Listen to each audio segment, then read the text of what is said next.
को राहत बता रहे हैं तो कुछ ऐसे सवाल हैं जो कि इसे घातक भी बता रहे हैं। सवाल तमाम है और बात यहां पर खास इसलिए है कि ये जो खबर हम आपको दिखाने जा रहे हैं ये पान ठेले वाले से लेकर पंक्चर वाले तक के लिए जरूरी है और पंक्चर वाले से लेकर वो शख्स जो 5 स्टार होटल तक जाता है उसके लिए भी उतनी ही जरूरी है। यहां पर इस खबर को देखने के तमाम फायदे भी आपको नजर आ सकते हैं। आपको यह भी लग सकता है अगर आप खबर ना देख पाए तो कई एक नुकसान भी, क्योंकि यह जानना आपके लिए जरूरी है कि 1.76 लाख करोड़ रुपए जो कि सरकार को आरबीआई ट्रांसफर कर रहा है आखिर क्यों कर रहा है। सबसे पहले देख लेते हैं यह रिपोर्ट।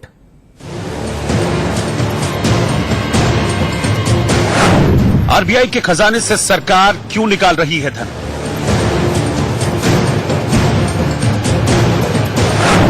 मंदी की मार से उबारेगा आरबीआई का रिजर्व खजाना। मोदी सरकार ने एक झटके में क्यों लिए 1,76,000 करोड़?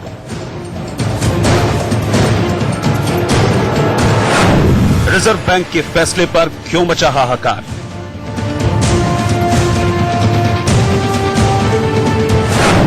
देश में बड़ी मंदी आ चुकी है या आने वाली है?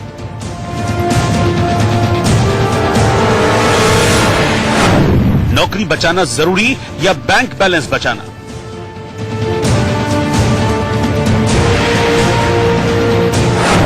बाजार बचाना जरूरी या लॉकर में पैसे रखना?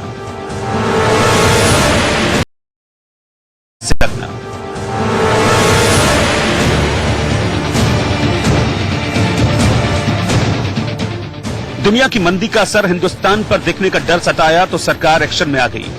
खुद वित्त मंत्री निर्मला सीतारमण ने मोर्चा संभाला और ताबड़तोड़ ऐलान कर डाले। वित्त मंत्री ने 700 अरब रुपए सरकारी बैंकों में डालने का भारी भरकम ऐलान कर दिया। और अब जो खबर आई है उससे इन अटकलों ने जोर पकड़ लिया है कि क्या आरबीआई के रिजर्व खजाने से सरकार मंदी के खिलाफ बड़ी जंग लड़ने की तैयारी में है। भारतीय रिजर्व बैंक ने मोदी सरकार को लाभांश और सरप्लस पूंजी के तौर पर रिकॉर्ड 1,76,000 करोड़ रुपए देने का फैसला किया है। रिजर्व बैंक के पास जमा सुरक्षित पैसे के इस्तेमाल को लेकर एक बड़ा विवाद पिछले कुछ महीनों से चल रहा था। सूत्रों की माने तो तत्कालीन गवर्नर उर्जित पटेल और उप गवर्नर विरल आचार्य ने सरकार को चेताया था कि आरबीआई में नीतिगत स्तर पर हस्तक्षेप बढ़ाने से इसके बहुत बुरे नतीजे होंगे। इन दोनों ने आरबीआई के सुरक्षित धन को हासिल करने की सरकार की कोशिश पर भी नाराजगी जाहिर की थी।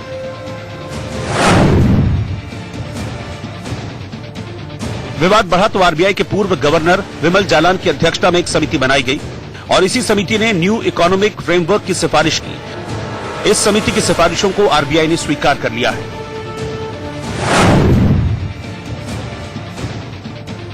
आरबीआई के इस फैसले को लेकर अलग अलग तरह की राय सामने आ रही है। अर्थशास्त्रियों का एक बड़ा धड़ा यह मान रहा है कि इससे आरबीआई की विश्वसनीयता कमजोर होगी, तो वहीं कुछ अर्थशास्त्री इसे सही वक्त पर सही फैसला भी बता रहे हैं।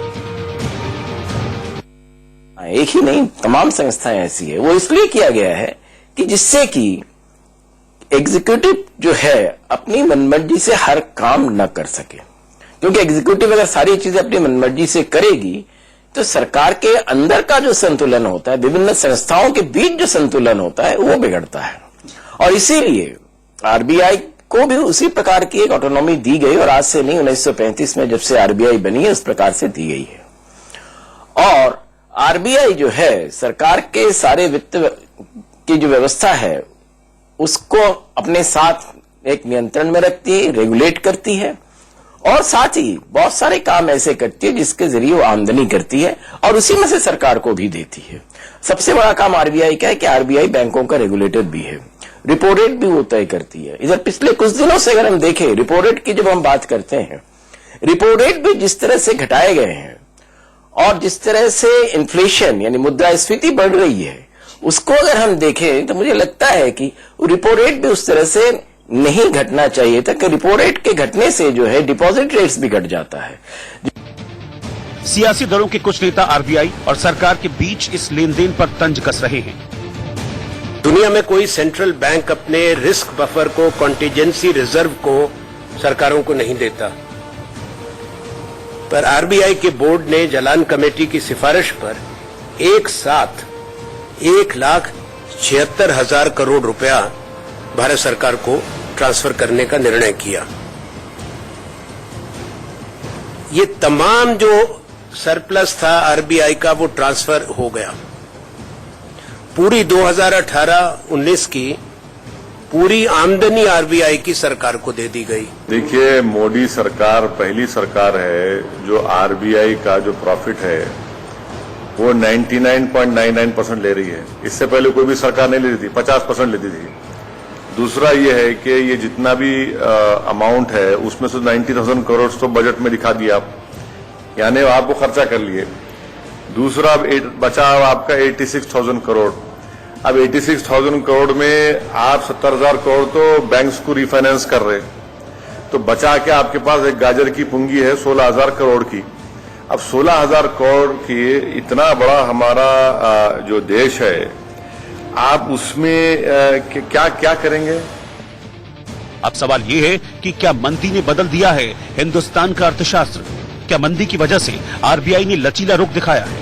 क्या वाकई ये फैसला राहत बनकर आएगा या फिर हमारी अर्थव्यवस्था के लिए घातक कदम साबित होगा? Bureau report, India news.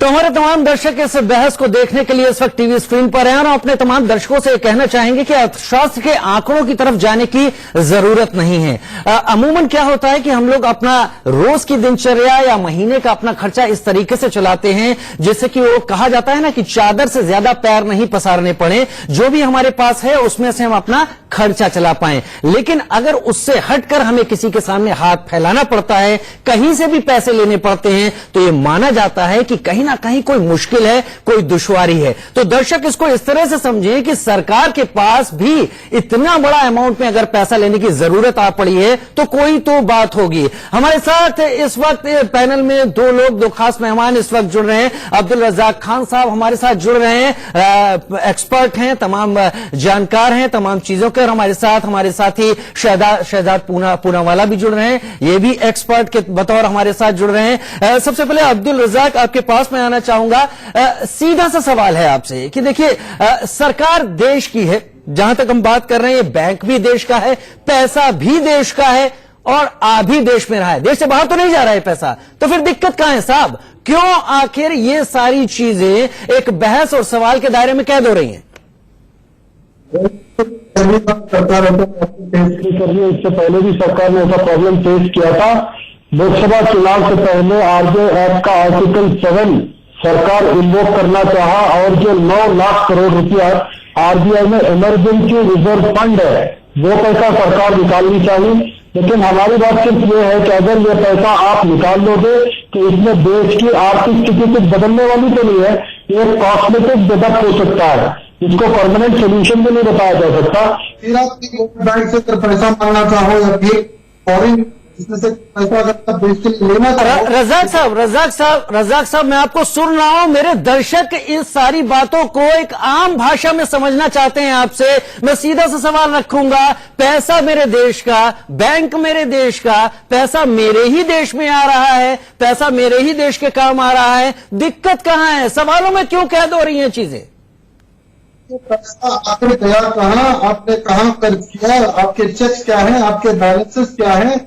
जब हम लोगों के पास यूपीए सरकार 1 और 2 को जब हमें 168 रुपये प्रति बैरल फॉरेन से अगर क्रूड ऑयल मिलता था तो हमने 70 रुपयों से अंदर 68 रुपयों तक हमने पेट्रोल मुयस्सर किया।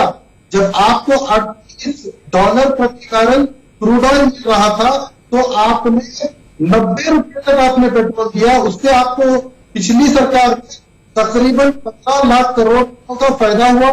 आपने पैसा कहां खर्च किया? देखिए, गरीबों के लिए खड़ने वाली ये सरकार आज जवाब दे। इमरजेंसी रिजर्व बैंक से पैसा इस्तेमाल कर लेगी तो इससे आरबीआई की क्रेडिट रेटिंग नीचे आएगी।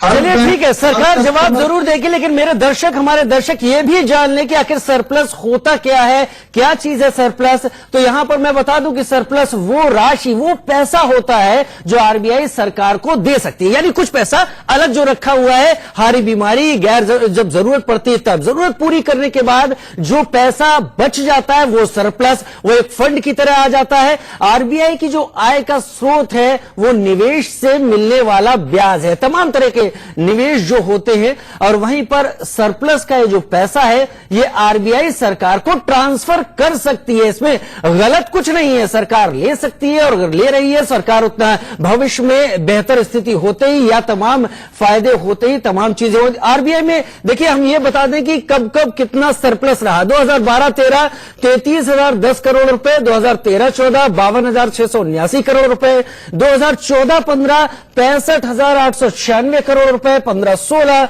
65,876 करोड़ रुपए, 16-17 30,659 करोड़ रुपए, और 17-18 की बात करें तो 50,000 करोड़ रुपए, और 18-19 1,76,051 करोड़ रुपए आरबीआई ने जो कि सरप्लस दिया है। तो ऐसा नहीं है कि आज जो होने जा रहा है वो नया है, लेकिन अब्दुल रज्जाक खान इस पे सवाल उठा रहे हैं कि आखिर सरकार की स्थिति ऐसी क्यों हो रही है, आखिर क्यों ये चीजें सामने आ रही हैं। और हमारा जो दर्शक है वो इसको आम भाषा में यूं समझे कि अगर हम एक्स्ट्रा कुछ पैसा लेते हैं तो क्या हमारे पास किसी तरह की कोई दिक्कत आ गई है, क्या हम उम्मीद कर रहे हैं किसी तरह की मंदी आ रही है, या हम उम्मीद ये करें कि बहुत बेहतर समय आगे आने वाला है। शहजाद पूनावाला हमारे साथ इस वक्त जुड़े हुए हैं, और शहजाद आपसे यहां पर मैं सीधी सी बात यहां पर रखना चाहूंगा कि ये जो पैसा होता है, जैसे सरप्लस जो हमने समझाने की कोशिश दर्शकों को की, ये हमारे बुरे दौर के लिए होता है।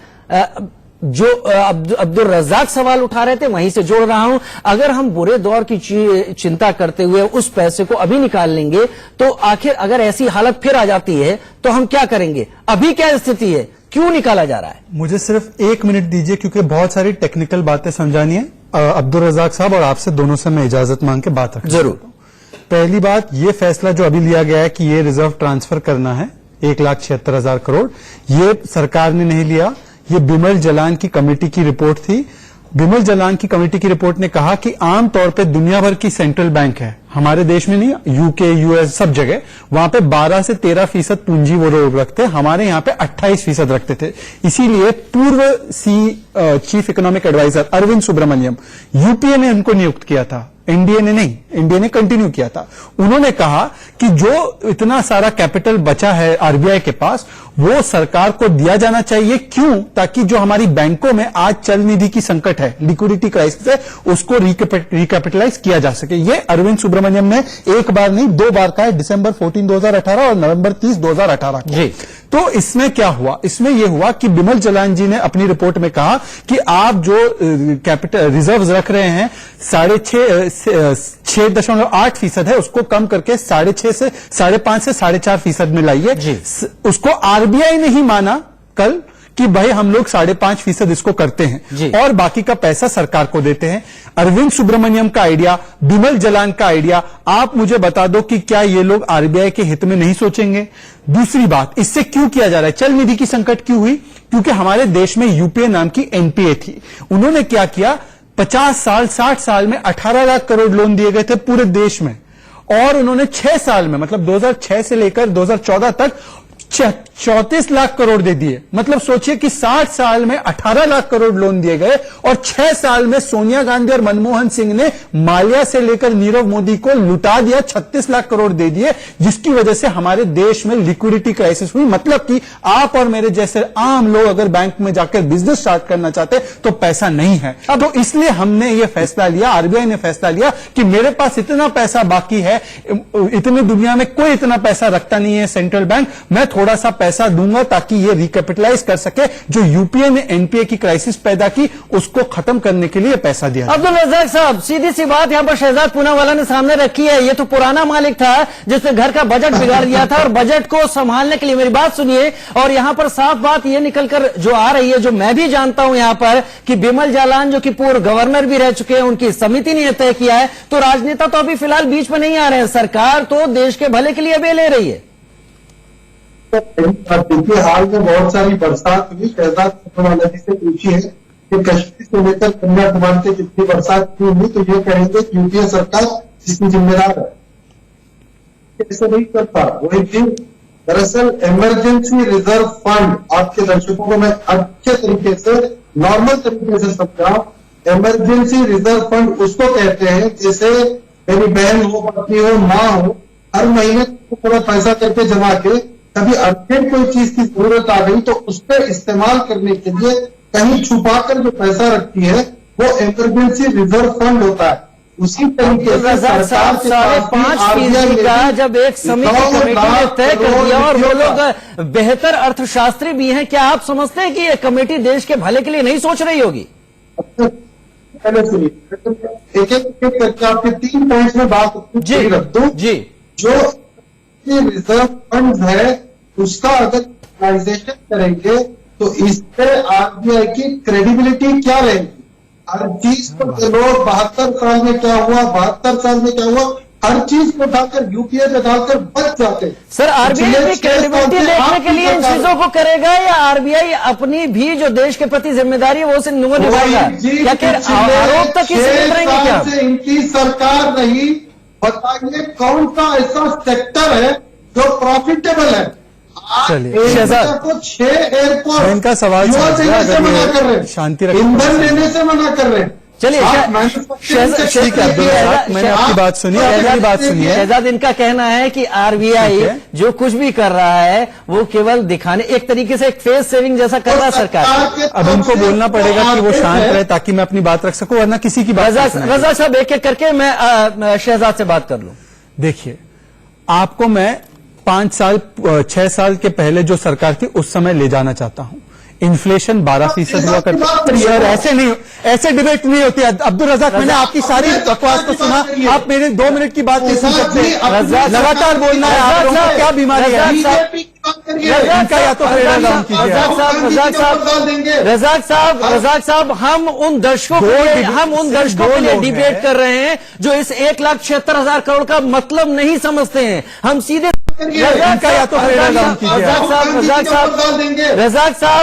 साहब, हम उन दर्शकों के लिए डिबेट कर रहे हैं जो इस 1,76,000 करोड़ का मतलब नहीं समझते हैं। हम सीधे उन बातों को समझते हैं कि जो हमारे घर में पैसा है जिसको हम अपने लिए इस्तेमाल कर सकते हैं। आपकी बात सामने आ गई, क्लियर कट सामने निकल कर आया। आप क्या कह रहे हैं? शहजाद, आप बताएं कि काउंटर में आप क्या कह रहे हैं? समय है डिबेट में, उन्होंने अपनी बात 2 बार कही, मुझे तो मौका मिले ना अपनी बात कहने का। शहजाद शुरू कीजिए। आपको मैं ले जा रहा हूं यूपीए के समय, 12% इन्फ्लेशन, बिना सोचे समझे सभी को लोन देना, ऐसे लोन देना कि लोन देके लोग भाग गए वो लोन लेकर, हजारों करोड़ रुपए लेकर। और मैं एक एक नाम नहीं गिनाना चाहता, Sandesara group, Mallya group, Nirav Modi group. और इसके बाद वित्तीय घाटा क्या होता था? 7%, 6.5%। आज वित्तीय घाटा क्या हो गया है? 3.5-4%, मतलब फिस्कल डेफिसिट। आप इन्फ्लेशन देखिए, 12% का इन्फ्लेशन आज आ चुका है 3.5-4% पर। आप देखिए इकोनॉमिक ग्रोथ जो है, जीडीपी जो 6.5% हुआ करती थी और 7.5% औसतम है।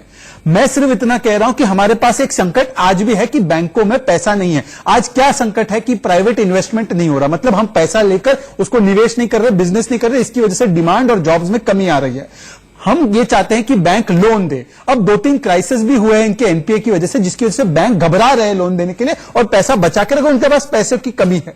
इसको पूरा करने के लिए आरबीआई की क्रेडिबिलिटी पे कोई असर नहीं पड़ेगा। आरबीआई के पास बहुत पैसा था, 7 लाख करोड़ था, जो उसको रखना नहीं चाहिए। ये मैं नहीं कह रहा, अरविंद सुब्रमण्यम कह रहे हैं, ये मैं नहीं कह रहा, देश भर के और दुनिया भर के इकोनॉमिस्ट कह रहे हैं कि यूनाइटेड स्टेट्स की जो सेंट्रल बैंक है वो इतना पैसा नहीं रखती है, जब यूके की सेंट्रल बैंक इतना पैसा नहीं रखती है। आप अपना पैसा बचा के उस समय इस्तेमाल नहीं करेंगे जब आपकी बैंकों को जरूरत है, तो तब कब इस्तेमाल करेंगे? क्या ये पैसा यूपीए के लिए रखे ताकि वो और अपने दोस्तों को बांट सके? अब्दुल्ला साहब, इसलिए ये पैसा बैंकों में डाला जा रहा है कि बैंक और पैसा दे सके आम आदमी को, ना कि विजय अब्दुल रज़ाक साहब, मैं नटशेल में बोलता हूं, मैं अर्थशास्त्र के टर्म में नहीं बोलूंगा। जब मरीज को जरूरत है दवाई तब देनी चाहिए, मरीज के मरने के बाद लानी चाहिए। जो पैसा छुपा कर रखते हैं इमरजेंसी की होती है, स्वास्थ्य देश की आर्थिक स्थिति का कुछ इस तरीके से हो कि हमारे पास इतना पैसा आए, हम लोग इतना पैसा खर्च करें। जब आप इमरजेंसी रिजर्व उठा रहे हैं तो इसका मतलब पहले आप एक्सेप्ट कीजिए कि आपने देश की इकोनॉमिक स्टेटस को गिरा दिया है, आप इकोनॉमी में फेल हैं।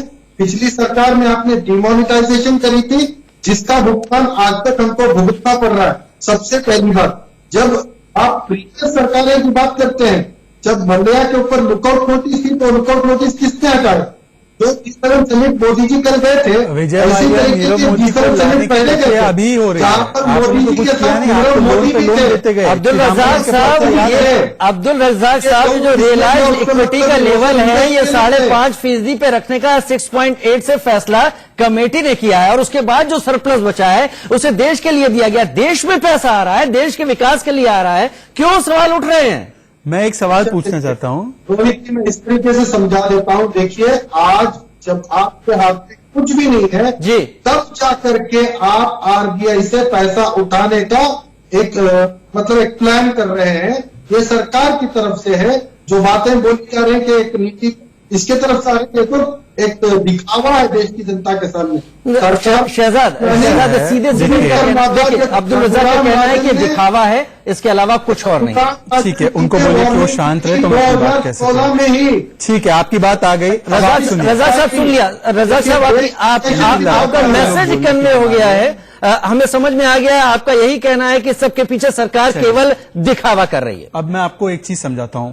राजनेताओं के साथ अर्थशास्त्र की बात करना व्यर्थ है, पर मैं फिर भी समझाने की कोशिश करता हूं। दो तरीके होते हैं जिससे कि आप पैसा डालते हैं और डिमांड जनरेट करते हैं, जॉब जनरेट करते हैं। एक है पब्लिक स्पेंडिंग, एक है प्राइवेट स्पेंडिंग। पब्लिक स्पेंडिंग मतलब सरकार खुद खर्च करती है। अब आपको पता है हमारे देश में चुनाव हुए हाल ही में, चुनाव के समय मॉडल कोड ऑफ कॉन्डक्ट लगता है, इसलिए जो खर्चा सरकार आमतौर पर करती थी कैपिटल एक्सपेंडिचर में वो नहीं कर पाई, वो अब कर रही है। 1 लाख करोड़ इंफ्रास्ट्रक्चर में डाल रही है, वो पब्लिक एक्सपेंडिचर की बात है, वो बजट से जा रहा है। अब प्राइवेट स्पेंडिंग कैसे होती है? प्राइवेट स्पेंडिंग होती है कि लोग बैंक से लोन लेते हैं, बिजनेस में डालते हैं, बिजनेस बनाते हैं। मुद्रा से ऐसा किया गया।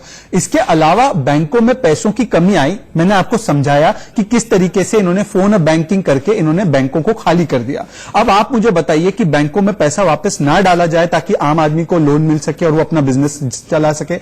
मुझे अब्दुल रज़ाक बता देना कि क्या करना है। वो आरबीआई का पैसा जो है वो आपका और मेरा पैसा है, वो वापस बैंकिंग सिस्टम में जा रहा है। और इस बार कोई विजय माल्या को लोन नहीं दिया जा रहा कि चिदंबरम को उन्होंने लव लेटर लिखा के लोन दे दिए। अब लोगों को दिया जा रहा है जिनको जरूरत है, जिनको बिजनेस बढ़ाना है। अब्दुल रज़ाक क्या चाहते हैं कि आगे तक इस आरबीआई के रिजर्व को रखा जाए ताकि यूपीए की कभी सरकार अगर गलती से आ गई तो वो फिर से फोन बैंकिंग करके लुटा दे। शहजाद, अब्दुल रज़ाक साहब आपसे बात कर लिए। अभी अर्थशास्त्री भी हमारे साथ जुड़ गए और शरद कोहली साहब हमारे साथ इस वक्त जुड़ गए। शरद साहब, जो एक देश में देखने के लिए मिलता है, पैसा मार्केट में आता है, लोग चीजें खरीदते हैं, उससे बिजनेस इंडस्ट्री चलती है, उससे सरकार को टैक्सेस मिलते हैं, बैंकों के पास एक रिजर्व इकट्ठा होता है, बैंक बाद में लोन लेते हैं, कि सर्किल चलता रहता है। ये जो 1,76,000 करोड़ रुपए सरकार ने लिए हैं और जो कुछ भी सामने निकलकर आ रहा है, क्या आसानी से कहा गया है? इसके पीछे कोई गूढ़ पेच है? हमारे दर्शकों के लिए जरा आसान और सरल भाषा में समझाइए, इसका मतलब क्या निकाला जाए?